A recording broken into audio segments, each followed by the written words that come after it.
सीतेच्या शोधासाठी राम व लक्ष्मण वनातून वनात फिरत होते, तेव्हा त्यांना हनुमान भेटले. एक साधा विनम्र सेवाभावी वानर.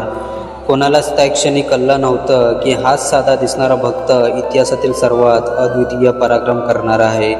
हनुमान रोज पर्वत उचलत नव्हते, ते रोज समुद्र ओलांडत नव्हते, पण रोज एकच गोष्ट करत होते: भक्ती, शिस्त आणि गुरुचरणावरील श्रद्धा आणि न थांबणारी साधना.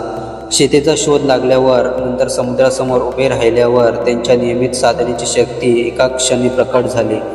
साधा दिसणारा भक्त एकाच उडीत समुद्र ओलांडतो, लंकाधिपतीच्या दरबारात उभा राहतो आणि सत्याचा संदेश पोचवतो. लोकांनी विचारलं, हा पराक्रम कसा शक्य झाला? हनुमान शांतपणे म्हणाले, मोठे पराक्रम एका दिवशी होत नाहीत, ते रोजच्या सातत्याने जन्म घेतात. आणि रामचंद्र म्हणाले, नियमित प्रयत्न साध्या रूपाला अद्वितीय बनवतात. हनुमान हे त्यांचं जिवंत उदाहरण आहेत. मनात देव, कृतीत शिस्त आणि लक्ष्याची निष्ठा, यातूनच हनुमान साधा वानर ते अमर पराक्रमी झाले.